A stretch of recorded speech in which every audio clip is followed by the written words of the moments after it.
In the dark silence of the rainforest, rain taps against leaves like a slow heartbeat. The streams run cold and clear, hiding secrets beneath stones slick with moss. And somewhere in this hidden world, a mother waits. Her belly swollen, her throat heavy, her body caught between life and death. But this is no ordinary mother. She has not carried her children in a womb, nor guarded them in a nest. She has swallowed them inside her stomach, where acid should burn and dissolve, where hunger normally reigns. Tiny lives are moving. The place built to destroy has become a sanctuary.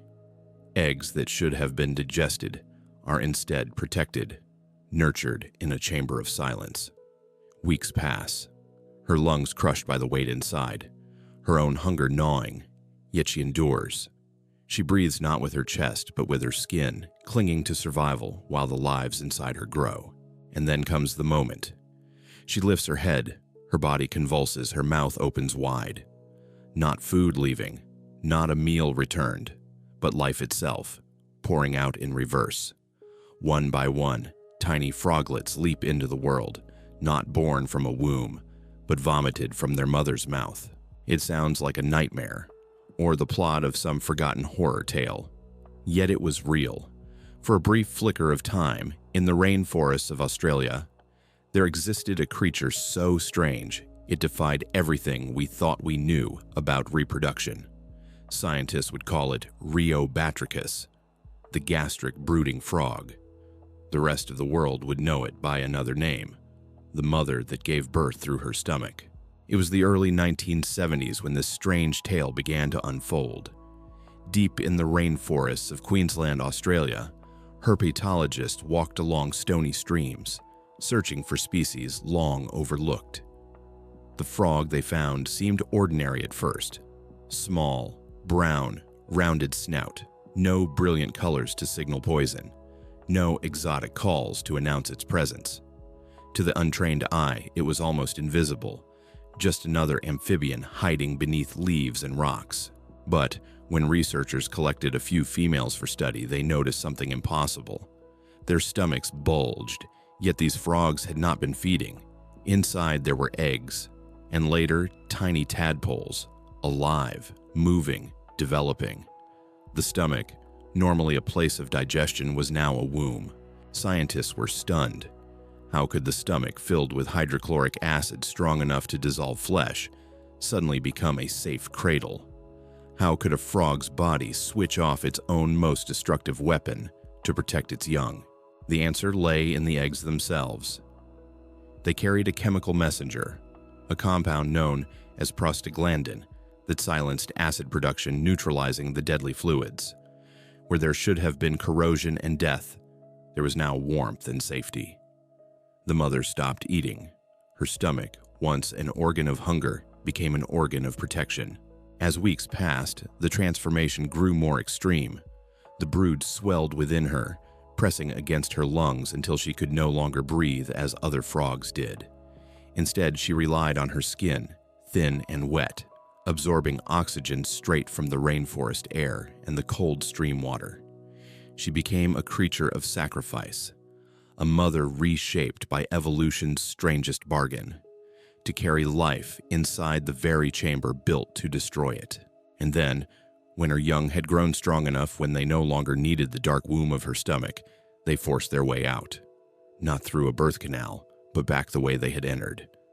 The mother gagged, retched, and released them through her mouth, each froglet fully formed, each one leaping into the wet leaf litter of the forest floor. For those who witnessed it, it was a scene both miraculous and grotesque. To vomit life is to defy our deepest instincts of what birth should look like. Yet here it was, undeniable, unfolding in the hands of scientists and echoing in the forests where this bizarre amphibian once thrived. The more scientists observed, the more surreal the story became. A frog's stomach is a chamber designed for destruction, lined with acids that break food into pulp, muscles that churn and grind. Yet in this strange mother, everything was reversed. The acids vanished, digestion halted. Instead, the lining thickened and grew gentle, secreting mucus not to dissolve, but to protect. The doorway to her intestines closed like a sealed vault, trapping the developing brood within. And as the weeks went on, the cost to the mother grew unbearable. She did not eat. Her own hunger clawed at her, but her body refused to feed. The space where food once entered was now occupied by a living nursery. Her belly swelled until she looked grotesquely distended. The pressure pressed against her lungs, crushing them flat. Each breath came not from air filling her chest, but from the damp rainforest pressing against her skin. Oxygen soaked directly into her blood through every pore. Imagine it, a creature surviving on nothing but air and water through its skin, lungs silenced, stomach converted into a womb, every instinct twisted by evolution for the sake of her young. Then came the moment of birth. Scientists described it as both miraculous and horrific. The frog, gaunt and trembling, opened her mouth. Her body convulsed, a gagging wretch shuddering up from deep inside. And instead of food expelled, instead of half-digested matter, there came life. Tiny froglets, fully formed, slippery and wriggling, leapt from her throat onto the waiting ground. One after another they emerged, sometimes in slow succession, sometimes in a sudden torrent if the mother was startled. 20, 25, even more, each born not from a womb, but vomited into the light. Witnesses stood speechless. In a single moment, the boundaries of what was possible had shifted. Birth was not limited to wombs or eggs, not bound to the rules we thought were written into biology. This frog had shown that life could bloom in the most unlikely chamber of all, the stomach. For the scientists who first saw it, the image was unforgettable. They had stumbled upon a creature that rewrote the laws of reproduction, a living paradox that carried death inside it and turned it into life. And they knew, in that instant, that the gastric-brooding frog was more than just another amphibian. It was a glimpse into nature's darkest, strangest secrets. For the scientists who held those tiny froglets in their hands, wonder quickly gave way to questions. If a stomach could be silenced so completely, if acid could be turned off for weeks without harm, what might that mean for us? Doctors dreamed aloud of possibilities. Could the secret of this frog lead to new ways to treat ulcers? Those painful wounds gnawed open by our own stomach acid. Could it reveal methods to protect transplanted organs, teaching the human body tolerance where rejection once ruled? Even the mother's strange reliance on her skin for breathing fascinated researchers. To survive weeks with her lungs crushed flat seemed almost supernatural, yet it was biology, raw and undeniable. This small amphibian, barely larger than a thumb, had opened doors into medicine and physiology that textbooks had never hinted at. In the laboratories of Australia, the frog became both marvel and obsession. But nature is rarely generous with its secrets. Even as scientists rushed to study, the frogs themselves began to vanish. Populations that once clustered in cool rainforest streams grew smaller with each passing year. By the early 1980s, voices of concern grew urgent. Something was wrong. Collectors searched the rivers, where the frogs had been plentiful. They found silence. Stones overturned revealed no movement. The wet leaf litter, where mothers once brooded their young, was empty. It was as if the forest had swallowed them whole. And in 1983, the last known captive individual died. Within a single decade of discovery, the gastric-brooding frog had slipped into extinction. The world had barely learned of its existence before it was gone. The promise of medicine, of unlocking the stomach's strange transformation, died with it. What remained were only preserved specimens in jars of cloudy alcohol, silent witnesses to a secret now out of reach. The loss was more than biological. It was emotional. Scientists spoke of it with grief, like a door slammed shut in the face of knowledge. The frog had carried within it not just its young, but answers we might never find again. And yet, even in extinction, the story of this bizarre mother refused to end. But extinction, it seemed, was not the end. Decades after the last mother gagged her final brood into the rainforest air, whispers of resurrection began to spread. In the 21st century, with science walking the thin line between miracle and hubris, researchers asked a daring question: what if we could bring her back? From preserved tissues stored in jars, fragments of DNA still lingered, damaged, incomplete, but not silent. In 2013, a team of Australian scientists attempted the unthinkable. They used a technique known as somatic cell nuclear transfer, a method once used to clone sheep and mice. They took the genetic material of the extinct Gastric-Brooding Frog and slipped it into the egg of a living relative, an ordinary marsh frog whose own nucleus had been removed. The world watched in disbelief as, under a microscope, the cells began to divide. One cell became two, two became four. A tiny embryo carrying the voice of a species lost for decades flickered into existence. It did not survive long, never becoming a tadpole, never leaping into water. But for a brief heartbeat of time, the gastric-brooding frog was alive again. The project was christened Lazarus, named after the man in scripture who rose from the grave. It captured headlines, drew fascination, and sparked heated debate. Was this the dawn of de-extinction, a second chance for the most bizarre mother on Earth? Or was it a dangerous illusion, a distraction from protecting the living creatures that still cling to survival? For the scientists, the experiment was not failure, but proof of possibility. If fragments of DNA could be coaxed into motion, then perhaps one day, with better tools, a living frog might once again swallow her young, silence her stomach, and vomit them into life. But the dream carried a shadow. Even if we could bring her back, where would she live? The streams she once called home are warmer now, burdened by disease, scarred by human touch. The chytrid fungus that swept across her kind still lingers. Would we be reviving a miracle or condemning it to vanish all over again? Still, the thought refuses to fade. A mother that rewrote the rules of birth, extinguished too soon, waiting in frozen fragments of DNA. The Lazarus dream keeps her story alive, not just as a memory, but as a question. Can we, and should we, bring back what nature has already taken away? The gastric-brooding frog was not simply an animal. It was a living contradiction, a small brown creature that carried within its body a secret more astonishing than any myth. A stomach transformed into a womb, hunger turned into sacrifice, death turned into birth. For a handful of fleeting years, this strange mother showed the world that life could be rewritten, that evolution could bend the rules in ways we had never imagined. And then, silence. Extinction swept in like a curtain, shutting off the stage before we could finish the story. What knowledge died with her?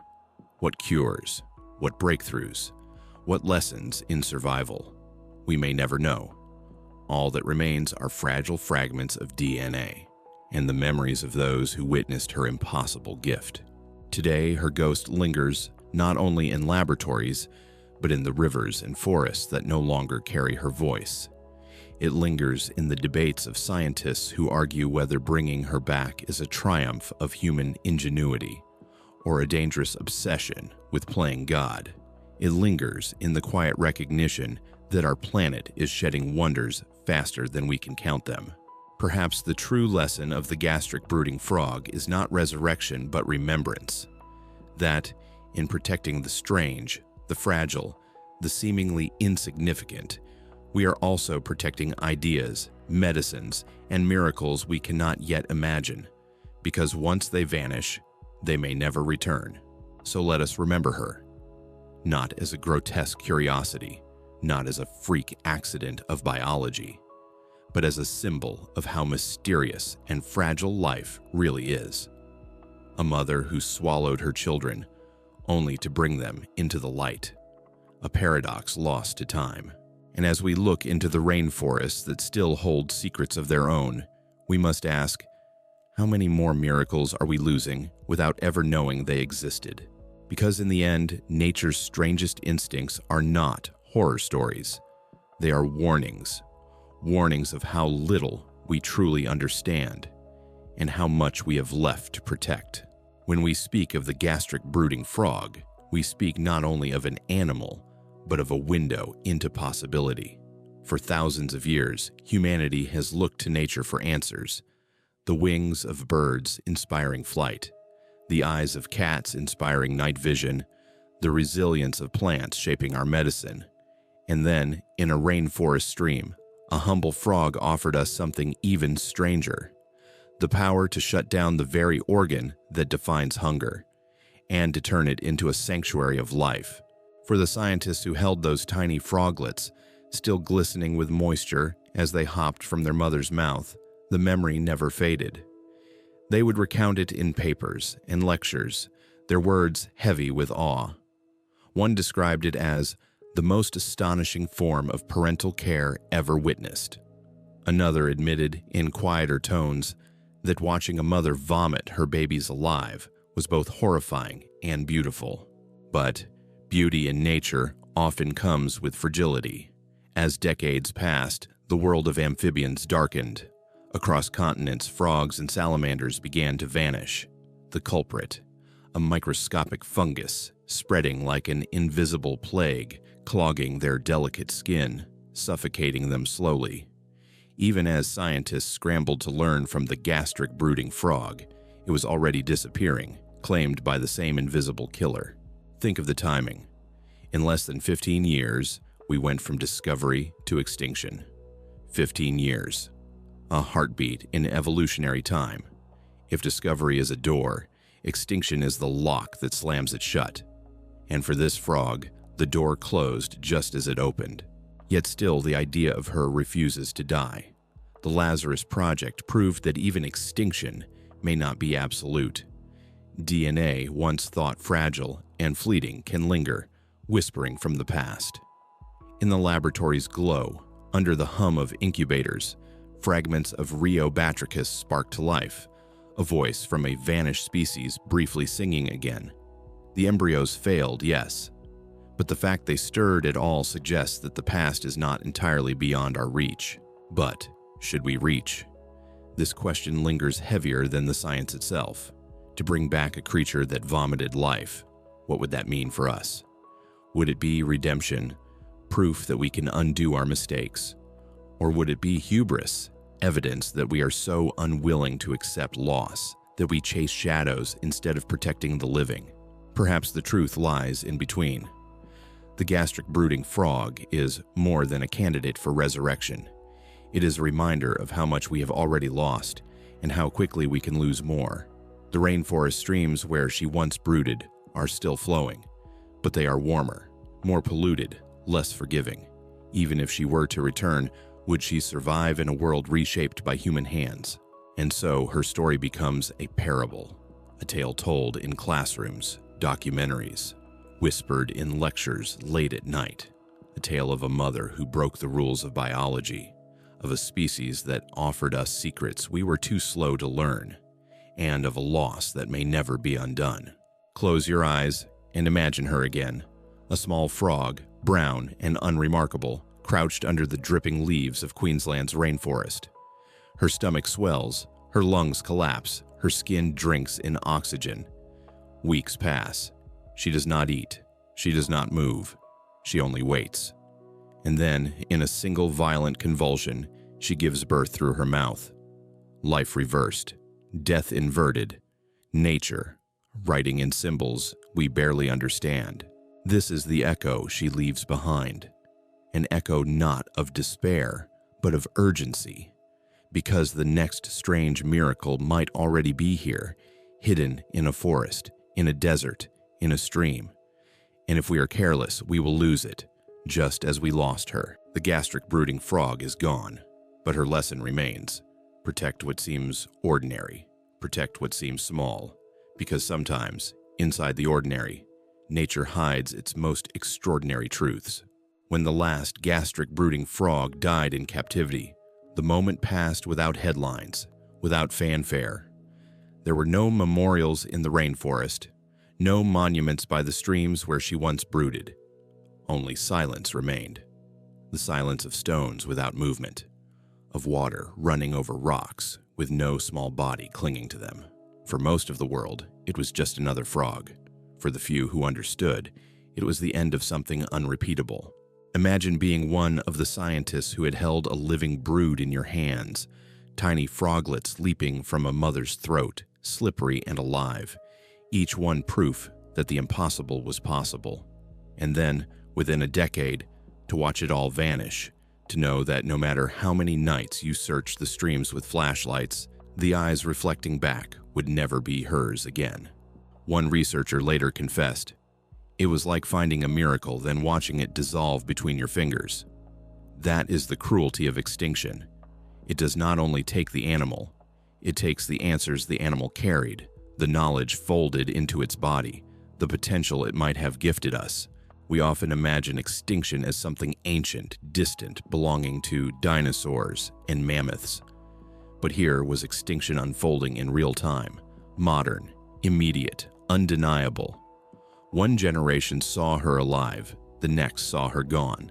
The distance between discovery and oblivion was shorter than a single human career. And so the gastric-brooding frog became a ghost, not only of the rainforest, but of our own negligence. A reminder that while we study, while we debate, while we wait, nature moves on without us. Species vanish while we are still writing the introduction to their story. Yet perhaps that is why her tale lingers so powerfully. She was not grand or charismatic, not adorned with bright colors or a haunting call. She was small, plain, easily overlooked. And yet, inside her was a miracle. A stomach-turned sanctuary, a mouth-turned doorway of birth. If such wonders can exist inside what looks ordinary, then how many more are hidden, waiting among the creatures we ignore? The weight of her silence presses still. It is in the glass jars of museums, where preserved specimens float in pale liquid, staring with unseeing eyes. It is in the yellowing pages of scientific papers, their language clinical, yet tinged with awe. It is in the memories of rainforests where, if you listen closely, you might almost imagine the faint sound of a frog retching, not in sickness, but in the miracle of reversed birth. We live now in an age of paradox. We have the technology to split atoms, to send machines to other planets, even to play with the code of life itself. Yet we cannot always save the humble frog at our feet. What does that say about us? That we are clever, but not wise. That we are powerful, but not patient. Perhaps the gastric-brooding frog asks us to rethink our place in the story of life, to see ourselves not as masters, but as witnesses, temporary guests in a world still filled with mysteries we barely grasp. Because if a mother can turn her stomach into a womb, what else waits unseen?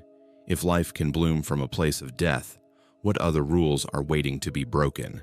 And if we let these stories vanish into silence, what parts of ourselves are we losing along the way? Picture the rainforest at night. The air is thick with mist, heavy with the perfume of wet leaves.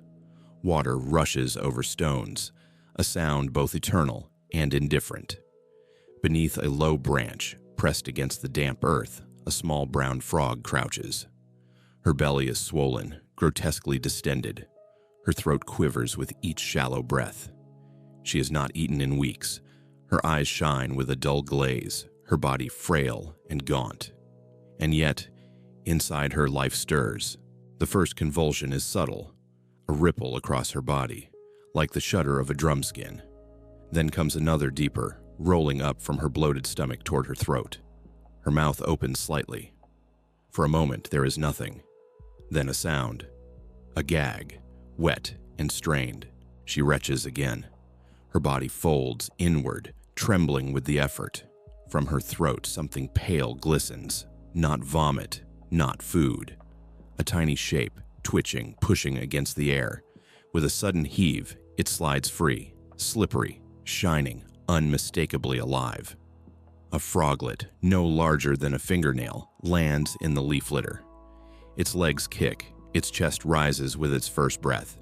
Its eyes open to the dim light of the forest. But the mother is not finished. She convulses again. Her throat bulges grotesquely, and another froglet emerges, followed by another. One by one, like a grotesque procession, The young leap from her mouth. Some crawl free slowly, clinging to her lips before dropping to the ground. Others are expelled violently, flung into the wet leaves as if spat out by desperation itself. 20, perhaps 25 in all, each one a tiny miracle, each one a paradox made flesh. The mother rests, heaving, her thin flanks rising and falling. She has given everything, her hunger, her strength, her body itself, to bring them here. Around her the froglets scatter, instinct driving them to find hiding places among stones and roots. The rainforest swallows them into its eternal chorus, their tiny calls soon indistinguishable from the millions of others that fill the night. To witness this is to feel both awe and unease. Birth, in our minds, is tied to tenderness, to warmth. But here it is violent, grotesque, inverted. A mother vomiting her children into the world. And yet, it is no less miraculous. For in this moment, biology itself seems to bend, reshaping the very meaning of what it means to give life. Scientists who saw it with their own eyes struggled for words. Some called it wondrous. Others admitted it haunted them, images they could never erase. Because once you have seen life emerge from a place of death, you understand that nature does not obey our rules. It writes its own. And in the streams of Queensland, it wrote this rule only once. A rule now broken, erased, lost, except in memory, in stories, and in the silent jars of museums where a few pale bodies float, reminders of a miracle that lived too briefly. The mother rests, her body spent, her throat raw from the convulsions that gave life in reverse. Around her, the tiny froglets scatter into the night, vanishing into the rainforest that has always swallowed stories whole. And here, in this quiet moment, lies the truth. Life does not always follow the paths we expect. Sometimes it twists, inverts, and rewrites itself in ways both grotesque and sublime. The gastric-brooding frog is gone now. No more mothers will silence their stomachs. No more tiny froglets will leap from a trembling mouth. The streams of Queensland run empty of this secret. But her story has not vanished. It lingers in the whispers of science, in the memory of those who saw her, in the questions she left behind. What does it mean that a creature so extraordinary could disappear so quickly? That we discovered her, celebrated her, and then lost her all within a single breath of human history? Perhaps it means that nature's greatest miracles are often the most fragile, that the wonders we most need to study, to protect, are the ones that vanish first. And yet in her extinction lies a lesson. The gastric-brooding frog reminds us that life is stranger, more flexible, more daring than we dare believe, that even in the darkest chambers, stomachs filled with acid, bodies crushed by hunger, life can find a way to bloom. If a frog can turn death into birth, what else might be hidden in the world's forgotten corners? Her story is not just about loss. It is a warning, a reminder that every species we ignore, every habitat we destroy, could be carrying secrets that might one day save us. Medicines, cures, new ways of thinking about life itself. To lose them is not only to lose beauty, but to lose knowledge, opportunity, hope. So remember her, not as a grotesque curiosity, but as a symbol of possibility. A mother who swallowed her young, not to end them, but to give them a chance at life. A paradox in flesh. Proof that nature still holds mysteries we cannot imagine. The gastric-brooding frog is gone, but her echo remains, carried by rain on leaves, by the silence of streams, by the questions she left behind. And perhaps, if we listen closely enough, we will hear her warning: protect what lives before it too is swallowed by silence.